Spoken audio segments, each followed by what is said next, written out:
ये है ABPL digital network और आप देख रहे हैं ABPL न्यूज।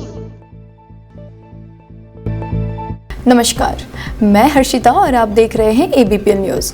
पूरे देश भर में एक तरफ लोगों में कोरोना की दहशत अभी भी कम नहीं हुई, तो वहीं दूसरी ओर वायरल और डेंगू का प्रकोप बढ़ता ही जा रहा है। वहीं जसपुर में भी वायरल का प्रकोप बढ़ रहा है, जिससे अस्पताल में मरीजों की भरमार हो गई है, जिसके चलते स्वास्थ्य विभाग भी पूरी तरह सतर्क है। वहीं लगातार अस्पताल में कोरोना और डेंगू की जाँचें की जा रही हैं।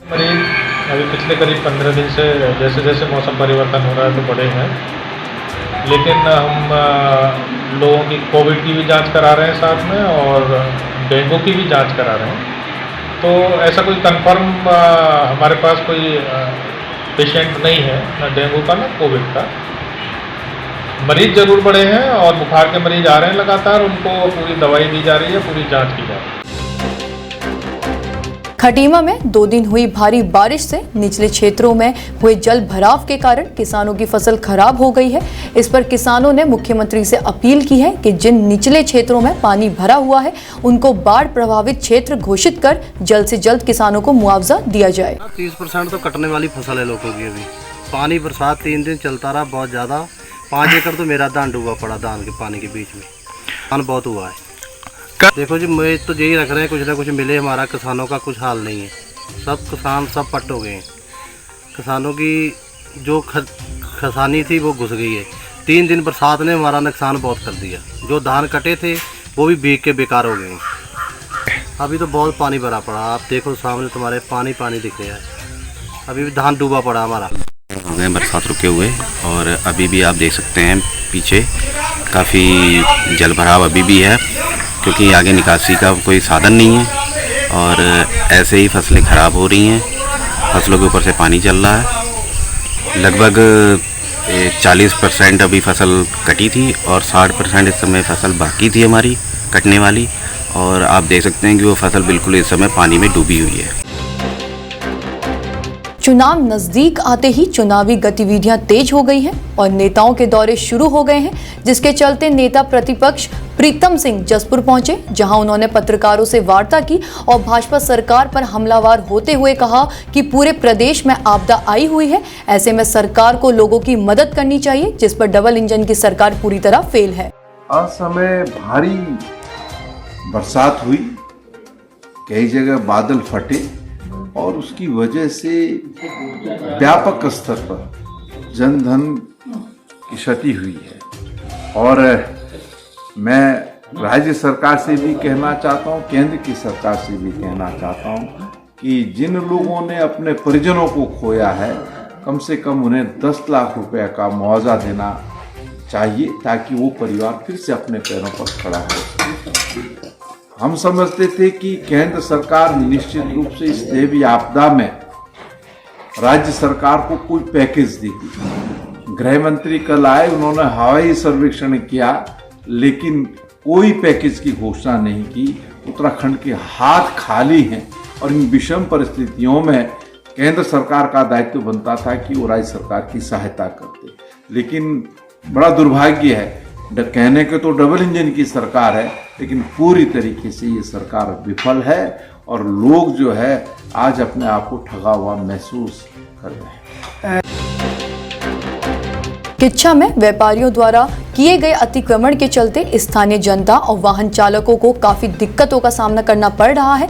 वहीं नगर की मुख्य सड़कों पर खड़े 4 पहिया वाहनों से भी हमेशा जाम लगा रहता है, जिस कारण जनता में भारी रोष व्याप्त हो गया है। भूमि ट्रक ऑनर्स यूनियन के बैनर तले ट्रांसपोर्ट कारोबारियों की 2 दिन से चली आ रही हड़ताल खत्म हो गई है। डीआईजी कुमाऊं की अध्यक्षता में पुलिस, सिटी पेट्रोलिंग यूनिट और ट्रांसपोर्ट कारोबारियों की बैठक में निर्णय हुआ कि पुलिस के आला अधिकारी ट्रांसपोर्ट कारोबारियों की समस्याओं का समाधान निकालना शुरू करेंगे।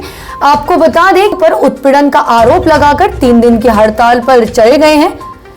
3 दिन की हड़ताल पर चले गए थे, जिससे कुमाऊं में सप्लाई व्यवस्था चरमरा गई थी। आज बैठक के दौरान डीआईजी कुमाऊं ने सीपीओ को केवल शहर में काम करने के निर्देश जारी किए हैं। यही नहीं, ट्रांसपोर्ट कारोबारी और पुलिस के बीच कुछ बिंदुओं पर सहमति भी बनी है। डीआईजी के मुताबिक पुलिस अधिकारियों और सीपीओ से भी कई और बिंदुओं पर चर्चा होगी जिससे आपस में समन्वय बन सकेंगे। इसके अलावा पुलिस का फोकस चालान करना ना होकर दुर्घटनाओं पर ज्यादा फोकस करना होगा। ट्रांसपोर्ट कारोबारियों के मुताबिक पुलिस की तरफ से उन्हें हर संभव मदद का आश्वासन दिया गया है, जिसके बाद कारोबारियों द्वारा हड़ताल समाप्त कर दी गई है।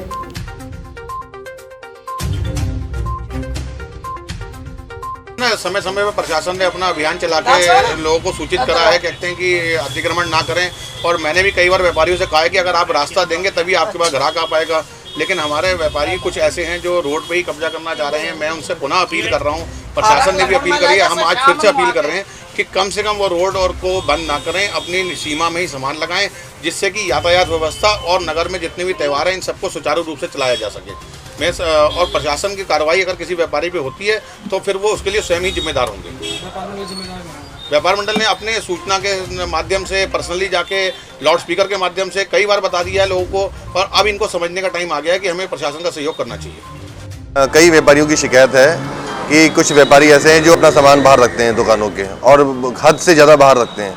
तो आज उन लोगों को पुलिस के माध्यम से और हम लोगों के सहयोग से उनको आज समझाया गया है कि अपना सामान अपनी हद में रखें और यातायात व्यवस्था को सुचारू ढंग से करने दें। अगर वो अपना सामान फिर वहीं लगाते हैं तो पुलिस द्वारा कार्रवाई की जाएगी।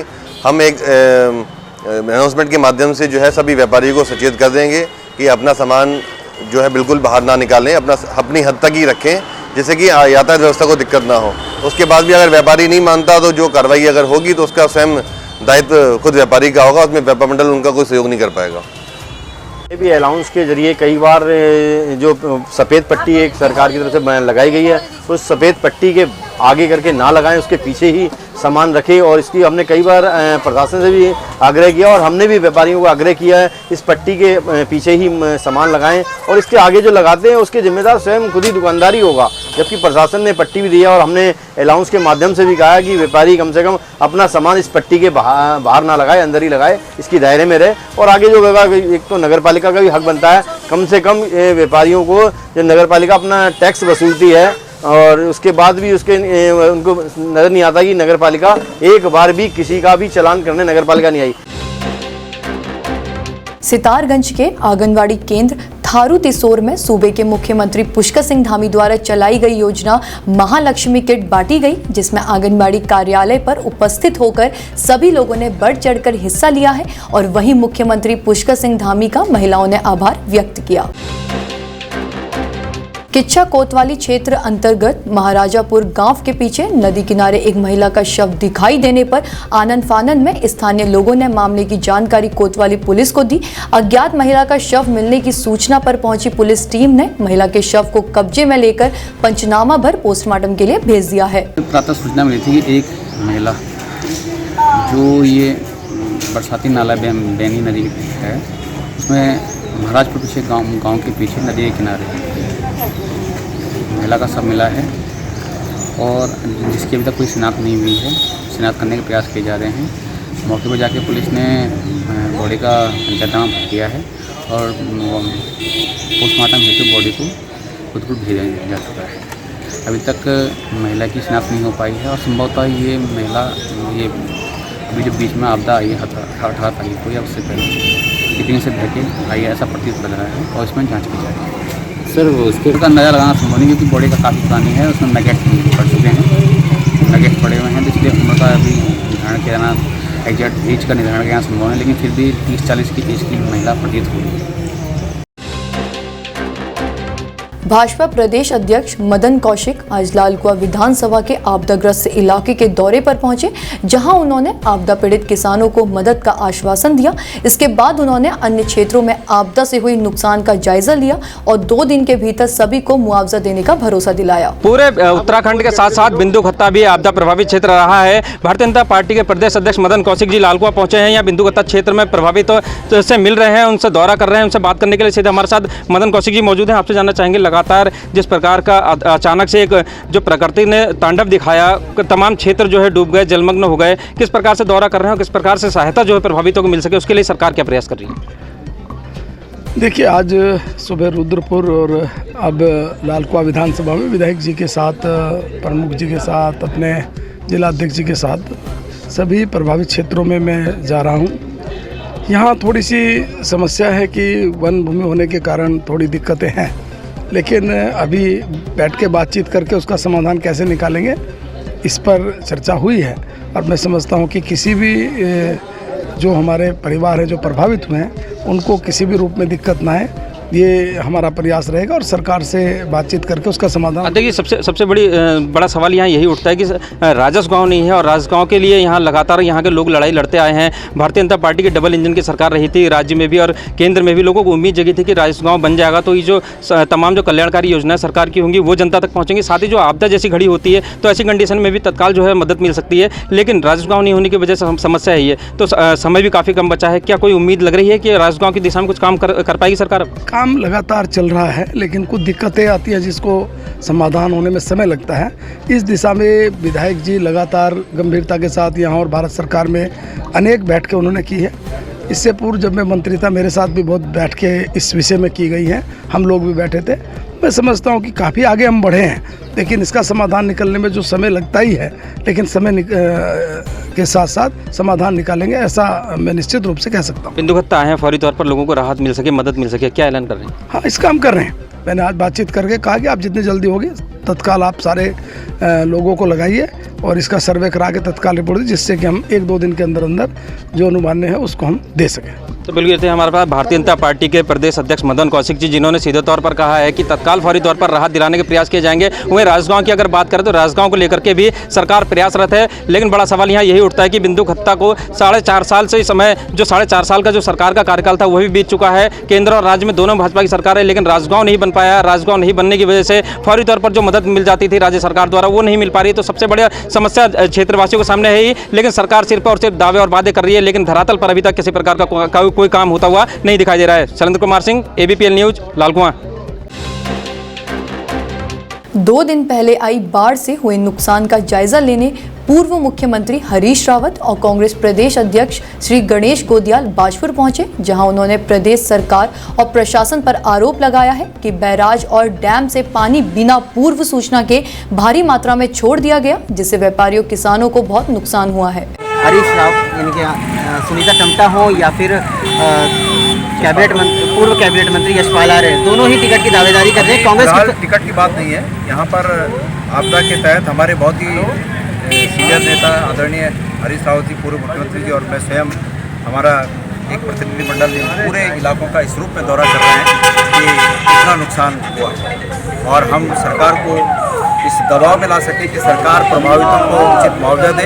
इस पर बात हो रही है। अभी फिलहाल टिकटों का इस पर बात करने का कोई औचित्य नहीं। तो टिकट को लेकर के यानी अभी क्लियर नहीं है कुछ भी? अभी इस पर कोई चर्चा नहीं है, ये चर्चा का माहौल नहीं है। आपदा के समय में हम इन क्षेत्रों का दौरा करने आए हैं, टिकट की चर्चा करने नहीं आए हैं। टिकट वाला कहाँ है? इससे जो है आपदा आई है उससे बहुत नुकसान हुआ है। सरकार के कार्य को किस तरह से देखते हैं आप? देखिए, इन्होंने पहली लापरवाही की कि जब 24 घंटा पहले, जैसा अमित शाह जी कह रहे हैं, हमने राज्य सरकार को प्रलयकारी बारिश रेड अलर्ट जारी, तो फिर राज्य सरकार ने ये कोताही क्यों बरती? डैम्स और ऐसी जगहें सबसे ज़्यादा नाश हुआ। यहाँ मैंने सारे तराई में पूछ लिया, डैमों का पानी छोड़ा गया, लेकिन किसी को कहीं मुनादी नहीं, कहीं मुनादी नहीं। और अचानक पानी छोड़ा आपने और सारा तराई भावर जो है पानी में तैरने लगे। लोगों की फसलें बर्बाद होगी, लोगों के घर बर्बाद होंगे, लोगों के भंडार भी बर्बाद होंगे, लोगों की दुकानें बर्बाद होंगी। कौन सी चीज़ ऐसी है जो बर्बाद होगी? और अब हालत ये है कि आप सहायता नहीं दे रहे। अभी भी रुद्रपुर जैसी जगह में सहायता नहीं खुल गया, हम अंदाज लगा सकते हैं दिया था ले दे रहा है, तो सहायता नहीं होती है। मौजा तो बात की बात है। और लोग खाने दाने के लिए मोहताज, और पानी अभी तक कई जगह खड़ा है, नालों में पानी खड़ा है, गलियों में पानी खड़ा है, सड़ाहट पैदा हो रही है और एक दूसरा डर पैदा हो रहा है तराई में कि कहीं ऐसा ना हो कि पानी ऐसे ही रुका रहा तो डेंगू और दूसरी जो वाटर जेन डिजीज है वो सबकी तबीयत में दूसरे कोरोना की तरीके से स्थिति पैदा हो जाए। तो इसमें सरकार की पूरी लापरवाही दिखाई दे रही, कहीं कुछ काम करती हुई दिखाई दे रही।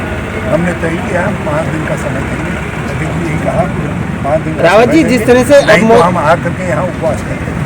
जिस तरह से अभी तक मौसम भी खुल चुका है, कई घंटे हो चुके हैं, लेकिन उसके बाद भी अभी तक फसलों के जो आकलन नहीं हो पाया कि कितना नुकसान हुआ पाया। फसलों का आकलन, घर दुकानों का आकलन, मकानों का आकलन, मानव क्षति का आकलन कुछ भी नहीं हो, जानवरों की क्षति का आकलन कोई आकलन नहीं। जब ये कूड़ा हटा नहीं पा रहे हैं नगरीय क्षेत्रों से, कूड़ा, मैं कूड़े के ढेर देख करके आ रहा हूँ रुद्रपुर के अंदर और दूसरी फसल ऐसी हो गई है, मैं लाया था धान की बालियाँ, ऐसी काम की नहीं रही है। सुना मैंने कि गल्ला मंडियों में आया हुआ गल्ला भी लोगों का बर्बाद हुआ। अरे उसका वो तो मापा हुआ है, उसको तो तुम कम से कम तौला हुआ मान सरकार के साथ। हरक सिंह रावत की अगर बात की जाए, लगातार आप दोनों में जो है बयानबाजी का दौर चल रहा है, उस पर क्या कहना है? किसी से कोई बयानबाजी नहीं है। मैं अपने को ऐसा बयानबाजी नहीं मानता कि मैं उनका मुकाबला कर सकूं। 3 दिन हुई भारी बारिश का असर मौसम खुलने के बाद भी कम होता नहीं दिख रहा है। सड़कें बंद होने के कारण बाहर से दूध, सब्जी और राशन की सप्लाई बाधित होने से लोगों की परेशानियां बढ़ने लगी हैं। साथ ही जिले में आलू, प्याज और टमाटर की किल्लत होने लगी है। आइए डालते हैं एक नज़र। रोड बंद होने से बहुत बड़ी समस्याएं हैं। अभी पेट्रोल नहीं मिल पा रहा है, सब्जियां नहीं है, अन्य राशन पानी की भी कमी है। जैसे हमारा सब्जी का है तो बस बची खुची ही बिक पा रहे हैं और बाकी जो नया है वो आ नहीं रहा है। अभी संभावनाएं भी कमी है, मुश्किल बहुत बड़ी हो गई है। ग्राहक किन साग सब्जियों की मतलब ज़्यादा मांग कर रहे हैं यहाँ पे? तो ग्राहक प्याज, टमाटर, आलू जो रोज़मर्रा की चीज़ है उसका डिमांड कर रहा है, लेकिन यहाँ पर उपलब्ध है नहीं। सब लोग जो है परेशानी में है। मैडम, बागेश्वर की समस्या है कि ये रोड जितनी बारिश हुई इसकी वजह से सारी रोडें टूट गई है, मलबा आ गए हैं रोडों पे, जिसकी वजह से साग सब्जियों की भारी कमी हो रही है बागेश्वर में खास करके। मतलब 5-7 दुकानों में, सब्जियों की दुकान में गया, कहीं प्याज, कहीं टमाटर, कहीं कुछ नहीं मिल पा रहा है। इसमें प्रशासन को ध्यान देना चाहिए ताकि जल्द से जल्द हमारी समस्या को दूर करे, रोडों को दूर करे, मलबे को हटाए। ये मैं प्रशासन से मांग करता हूँ। हम लोग सुबह से घूम रहे हैं तेल के लिए, जैसे कि बहुत सारे लोग गांव से आए हैं, जैसे मैं भी गांव से आया हूं, और हम सब लोग अभी हमारी गाड़ियों में तेल नहीं है और पेट्रोल पंप में वो अवेलेबल नहीं है। प्रशासन तो कह रहा है कि तेल जल्दी से जल्दी अवेलेबल हो जाएगा, पर जो पिछले दिनों से जो बारिश के कारण जो रोडें ख़राब हुई हैं उसकी वजह से मुझे नहीं लगता कि इतनी जल्दी तेल आ पाएगा। चंपावत जिले में आपदाग्रस्त क्षेत्रों का जिलाधिकारी विनीत तोमर ने मुआयना किया। इस दौरान उन्होंने गांव के लोगों से कहा कि सर्वेक्षण टीमों को अपनी गांव में हुए नुकसान की जानकारी दें, जिस पर प्रशासन की ओर से मुआवजा दिया जा सके। पूर्ण रूप से ध्वस्त हो गए हैं, 2-4 मकान और 2-4 गिरने की स्थिति में ही है। मतलब उनके आंगन से मतलब सट गई, पूरा स्लाइडिंग हो चुकी है। नीचे बिजली के खंभे सहित सारे जो घास वगैरह सब बह गया है नीचे, और बिजली पानी सब व्यवस्था ठप है। तब से सबके मोबाइल बंद है, हम लोग किसी से संपर्क नहीं कर पा रहे हैं। मोबाइल भी गलचौड़ा से वहाँ तो कल से वहाँ ले जाके चार्ज कर रहे हैं। और यहाँ पे सबसे ज़्यादा दिक्कत तो पानी की हो रही है। पानी भी अब एक ही हैंडपंप है, ये भी टूटने वाला है। पूरी जनता यहाँ लड़ाई भी हो जा रही है सुबह सुबह नंबर के चक्कर में, क्योंकि लोग कह रहे हैं हमें भरने दो, इसमें लड़ाई झगड़ा हो जा रहा है। जल संस्थान से कितनी बार कह दिया ना उन्हें, सलना गोशनी से कड़ीगांव लाइन चलती है ना यही चालू करी है उन्हें। अगर यही चालू कर देते तो हमसे कम से कम पर्सनल कनेक्शन थे उसमें, उससे पानी मिल जाता। और नीचे जो यहाँ से भू स्लाइडिंग हुई है तो वहाँ से सब जो नीचे वाला नल है वो पूरा दब चुका है, न उसको कोई साफ करा रहा है। और गांव वाले तो अफरा तफरी में ही हैं ये लोग सब। कभी किसी अब ये PWD वालों ने तो इसका कलमट खोलना शुरू कर दिया है। नुकसान बहुत है, मतलब रोडें सारी ध्वस्त है, सारे मकानों में दरार आ गई है। बजीर सिंह जी प्रकाश सिंह जी का मकान है, पूरा ध्वस्त हो गया है। नीचे बजीर सिंह जी के मकान में पूरी दरार आ गई है, नीचे विक्रम सिंह जी के मकान में दरार आई हैं आंगन में। और उधर वो मोहन सिंह जी लोग, भगवान सिंह जी लोग, ये जो भोपाल सिंह, इन लोगों के, और क्या नाम है उनका,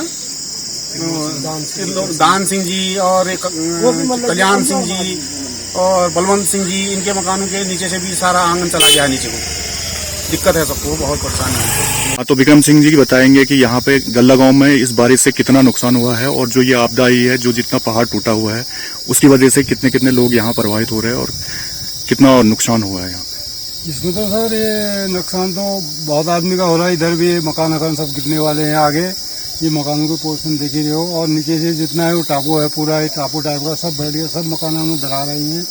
ये भी मकान फटा है, इधर एक जहाँ आपने देखा इस साइड में नीचे फटा है, उसके नीचे हमारा मकान है वो भी फटा है। और ये स्कूल के साइड में 2-3 मकान वहाँ गिर गए हैं, वो सब पूरे लाइटिंग वगैरह सब गिर गए हैं और वो लोग स्कूल में शिफ्ट हो रहे हैं। और ये पूरा पोर्शन जो है नीचे से लेकर यहाँ से लेकर वो नीचे वो वहाँ से वो जो वहाँ मकान वहाँ वो दीवारें गिरी मकान की, वहाँ से लेकर नीचे तक वो दब गया मकान। और ये लोग स्कूल में कुछ आदमी स्कूल में, कुछ परिवार स्कूल में शिफ्ट हैं। ठीक। और ये पूरा ये पोर्शन जो नीचे से वो जो नाला आया सब नीचे गांव से ही वो नाला है, पूरा पोर्शन इतना जो टापू टाप का है ये पूरा ही मतलब नीचे रास्ते फट गए हैं। जैसे हाथ भर बेद 1-1 मीटर आधा मीटर रास्ते सब फट गए हैं। ये पानी भी बंद हो गया, स्कूल का रास्ता भी बंद हो गया, मकान के लिए भी इनके लिए भी खतरा हो गया। नीचे भी यही पोर्शन जो ये पोर्शन इधर पर आया है, ये घास का जो लुंगा दिख रहा है इसके नीचे भी यही ऐसे वो सब मिट्टी नीचे को बह गई इसमें भी। आज यहाँ बाराकोट गल्ला गांव और हमारा ये भिंगराना खेती खान ये वाले क्षेत्र में भ्रमण कर रहे हैं। तो आपदा की वजह से बहुत नुकसान हुआ है यहाँ लोगों का। लोगों के घरों में दरारें आ गई हैं, लोगों के आंगन चले गए हैं, पुश्ते काफ़ी डैमेज हुए हैं। जो हमारा धूना घाट से भिंगराना वाली रोड है ये अभी भी बंद है, ये बिल्कुल तक खुल गई है, उससे आगे अभी थोड़ा समय लगने की संभावना है। बीच में हमारी जो पुल कलवर्ट पड़ते हैं वो काफ़ी डैमेज हो गए हैं, 2 जगह से रास्ता चला गया है। ये सभी व्यवस्थाएं की जा रही हैं और हम लोग सर्वे करा रहे हैं। तो गांव-गांव में घर-घर में पटवारी जाएंगे, टीम जाएगी, जिसके जो नुकसान हुए हैं, जो आपदा मानकों में कवर हो पाएंगे, उन सबको धनराशि वितरित की जाएगी।